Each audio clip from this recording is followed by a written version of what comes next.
Senior सहाफ़ी हामिद मीर हमारे साथ हैं। हामिद मीर साहब से बात करते हैं। इनफैक्ट मीर साहब, सबसे पहले तो हम आपसे यही बात कर लें कि इलेक्शन सीज़न का बाकायदा आगाज़ कागजात नामजदगी लेने और जमा कराने के मरहले से हो चुका है और पिछले 4-5 दिन की मजमूई एक्टिविटी अगर हम देखें तो सभी सियासी जमातें जो हैं वो बड़ी एक्साइटेड हैं, जोशो खरोश से इस अमल में मसरूफ़ नज़र आई हैं। तो इस जोशो खरोश को देखते हुए हम ये तसल्ली रखें कि सभी सियासी जमातें जो है वो बर वक्त इलेक्शन चाहती भी हैं और उसके लिए प्रॉपर 100% काम भी कर रही हैं।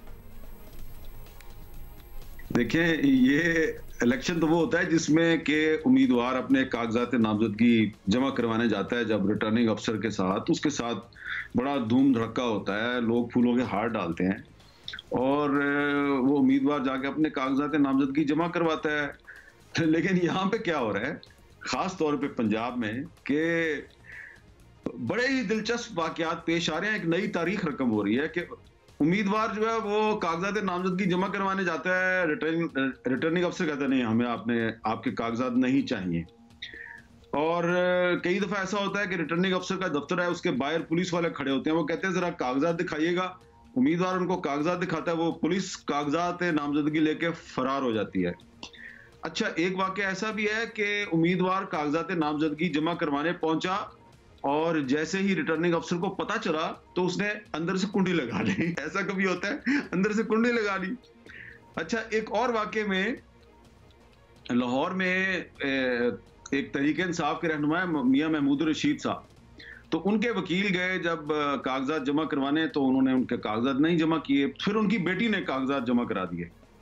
अब उन्होंने कहा कि रिटर्निंग अफसर ने कहा कि हमने आपसे जो साथ में फीस जमा करवाते हैं वो हमने नहीं फीस लेनी, हम कैश नहीं ले सकते, आप जाइए जाकर नेशनल बैंक में कैश जमा करवाइए। वो जब नेशनल बैंक में गए तो नेशनल बैंक ने फीस जमा करने से इनकार कर दिया। तो जब तक वो फीस की रसीद जो है वो रिटर्निंग अफसर को नहीं मिलेगी तो वो कागजात नामजदगी वैलिड नहीं होंगे। तो फिर एक भला आदमी था, बैंक मैनेजर, उसने कहा जाइए अपना काम कीजिए, हमने आपकी फीस जमा नहीं करनी। तो देखें, इसमें बाकी सब जो जमातें हैं उनके साथ तो कोई प्रॉब्लम नहीं है, लेकिन जो तहरीक इंसाफ के जो उम्मीदवार हैं उनके लिए कागजात नामजदगी जमा कराना काफ़ी मुश्किल है। बाकी सब जमातें हैं उनके साथ प्रॉब्लम नहीं है। तहरीक इंसाफ के लोग इस तरह के वाक़यात रिपोर्ट भी कर रहे हैं। कुछ ऐसे वाक़यात मीडिया पे भी रिपोर्ट हुए हैं जिसपे सर्टनली जो आज़ाद नज़र से देखने वाले हैं हल्के तमाम सूरत हाल को और चाहते हैं कि फ्री एंड फेयर इलेक्शन हो, क्योंकि अगर फ्री एंड फेयर इलेक्शन पे पहले ही इतना बड़ा क्वेश्चन मार्क लग जाएगा तो बाद में भी सवालात उठेंगे और फिर पूरे प्रोसेस की लेजिटिमेसी मुतासर होती है। जैसा कि आपने जिक्र किया मीर साहब, तहरीक इंसाफ मुसलसल ये शिकवा कर रही है कि उन्हें लेवल प्लेइंग फील्ड नहीं मिल रहा और किसी हद तक जायज़ भी है उनकी। और अब आपकी बातों से बल्ले का निशान भी उनके पास नहीं है। क्या नज़र आ रहा है आपको तहरीक इंसाफ का सियासी मुस्तकबिल, उनके इलेक्शन में चांसेस को फ़र्क पड़ा है इस सब से? तहरीक इंसाफ के पास बल्ले का निशान नहीं है। वो कह रहे हैं जी हम हाई कोर्ट में, सुप्रीम कोर्ट में जाएंगे, लेकिन जो लोग उन्हें रोक रहे हैं, उनके उम्मीदवारों को रोक रहे हैं कि वो रिटर्निंग अफसर के पास भी ना पहुंचे, तो उन्हें तो पता है ना कि इस पार्टी को बल्ले का निशान हम नहीं दे रहे। लेकिन देखिए, वो इतने खौफजदा हैं कि उनको ये भी पता है कि इस पार्टी से बल्ले का निशान छीन लिया गया है, लेकिन इसके बावजूद अगर इसके उम्मीदवारों ने कागजात नामजदगी जमा करवा दिए और उनको कोई भी अगर निशान मिल गया, कोई भी निशान मिल गया, खरगोश मिल गया, चिड़िया मिल गई, तोता मिल गया, मैना मिल गई, कोई भी उनको इंतखाबी निशान मिल गया, तो इस पार्टी का जो वोटर है उसने वोट इसी को डालना है। तो लिहाजा वो कोशिश ये कर रहे हैं कि ना सिर्फ बल्ले का निशान छीन लें, बल्कि उनका उम्मीदवार जो है वो रिटर्निंग अफसर के पास ही ना पहुंचे। और जो पहुंच जाता है, फिर आज अभी थोड़ी देर पहले मुझे एक उम्मीदवार बता रहे थे तहरीक इंसाफ के कि उन्होंने जिस हलके से अपने कागजात जमा करवाने थे, उन्होंने बड़ी चालाकी की, वो उस हलके की बजाय वो साथ वाले हलके में चले गए, वहां से उन्होंने कागजात जमा करवा दिए। लेकिन जब वो वापस अपने पहले हलके में आ रहे थे तो फिर उनके घर पे छापे पड़ने शुरू हो गए, फिर वो खामोशी से गए और वहां से भी अपने कागजात उन्होंने विड्रॉ कर लिए। तो ये सूरत हाल है। तो लेवल प्लेइंग फील्ड तो अब एक बहुत छोटी चीज है। देखें, जो पंजाब पाकिस्तान का सबसे बड़ा सूबा है, पंजाब में जो कुछ हो रहा है, जो हम देख रहे हैं, ये हमने पहले कभी नहीं देखा। बाकी सिंध है, खैबर पख्तूनख्वा है, बलोचिस्तान है, वहाँ पे इस तरह के वाक़यात बहुत कम है, लेकिन पंजाब में तो बहुत बुरी सूरत हाल है। और कोई भी पार्टी स्वीप कर जाए पंजाब में, लेकिन इसको इंटरनेशनल लेवल पे इलेक्शन कोई नहीं मानेगा। वेरी डिसअपॉइंटिंग मीर साहब, और आप बड़ी इंसाइट्स दे रहे हैं और यकीनन ये अब मंजर आम पर आएंगी और होप कि अभी भी करेक्टिव मेजर्स ले लिए जाएं। बिल्कुल, it's still a few weeks before elections और बहुत सी चीज़ें बदली जा सकती हैं, और अगर ऐसा हो रहा है जिस तरह आप बता रहे हैं और एक चीज़ ये ज़रूर बदल गई है कि अब तहरीक इंसाफ के लोग जो हैं वो हामिद मीर साहब से बड़े राब्ते में ये भी आपकी बातों से हमें बिल्कुल नजर आ रहा है। अच्छा, फाइनली मीर साहब ये भी बताएं कि तहरीक इंसाफ हो, मुस्लिम लीग नून, पीपल्स पार्टी या दीगर जमातें हों, इन सब में ये चीज़ काफ़ी मुश्तरक है कि बयानिया नज़रिया मुखालफत बराए मुखालफत है और मुस्तकबिल की वाज़े प्लानिंग कोई नहीं बता रहा। तो ये बड़ी एक इम्पॉर्टेंट चीज़ है जो कि एक मिसिंग नज़र आ रही है। तो क्या हमारे वोटर को एक दूसरे के ख़िलाफ़ बयानबाजी ही चाहिए या जानना उसका हक नहीं कि पार्टी के पास मुल्क को मसाइल से निकालने का फार्मूला या कोई प्लान डिफरेंट पार्टीज के पास क्या है? Voter needs to know. किसी के पास भी नहीं है, ना पीटीआई के पास है, ना पीडीएम जो जिसको लीड करते थे, मान गए शहबाज शरीफ, किसी के पास कोई प्लान ऑफ एक्शन तो होना चाहिए ना, या इसी पे बैठे रहेंगे? देखिए, ये बड़ा ही अहम सवाल है।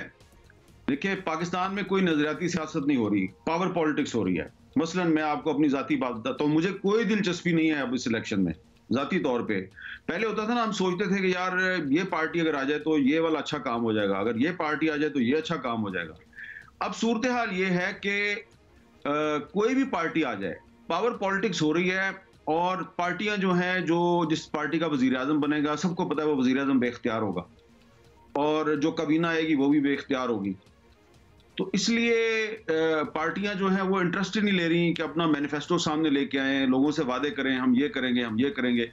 यहाँ तो सारा जोर ये है कि जिन्होंने वजीर आजम बनाना है उनको किसी तरीके से खुश कर लें, और कोई नजरिया वजरिया नहीं है इसमें। तहरीक इंसाफ भी शामिल है, क्योंकि तहरीक इंसाफ जो है वो कोशिश तो उसने भी की ना बहुत कि उसके साथ भी डील हो जाए, लेकिन उसके साथ डील नहीं हुई। तो अभी भी अगर कोई चाहे कि तहरीक इंसाफ के साथ डील कर लें तो तहरीक इंसाफ ये सारा एंटी एस्टेब्लिशमेंट बयानियां छोड़ देगी और उनके साथ जाकर डील कर लेगी। तो ये इलेक्शन डे वाली धांधली जो है उसकी बजाय अब प्री पोल रिगिंग की जा रही है और रिटर्निंग अफसर तक ही नहीं उम्मीदवार पहुंचता। तो ये जो कुछ भी होगा तो बुरा ना मनाइएगा, इसके जिम्मेदार चीफ जस्टिस ऑफ पाकिस्तान भी होंगे, क्योंकि उन्होंने 8 फरवरी को इलेक्शन तो करवा दिया, लेकिन अभी तक ये वो मुमकिन नहीं बना सके कि ये इलेक्शन थोड़ा फ्री एंड फेयर हो।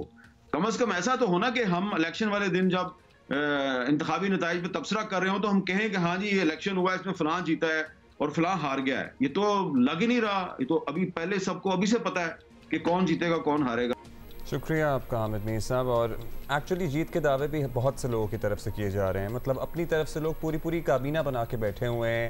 वज़ीर आज़म का तयन तो लोगों ने खुद ड्राइंग रूमों में कर ही लिया है, which is a sad reality of it, क्योंकि well, this is no different from what happened back in 2018 जब PM in waiting का लक़ब दे ही दिया था, तो वहाँ भी तो सेटिंग हुई थी। हाँ, और तो ये ब्रावाडो जो है ये सारे ही दिखाते हैं। वतु इज़्ज़ुमन तशाऊ की ट्वीट्स भी की जाती थी, वो सारा कुछ भी इस मुल्क ने देखा है। लेकिन द ट्रेजेडी इज कि would we keep repeating the same mistakes that we did back in 2018 और माजी में कई मरतबा, और would we learn from our mistakes? So जैसे कहते हैं ना, पता है कि आपके इन सवालों का जवाब भी आपको पता है। We would keep repeating we will keep repeating and there's a good chance that we will not learn.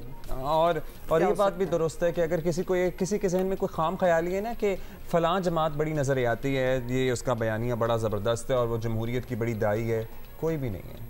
Everybody is looking for a chance. As soon as somebody strikes a deal या कोई chance या कोई राह हमवार होती है, सब एक ही train में सवार होते हैं।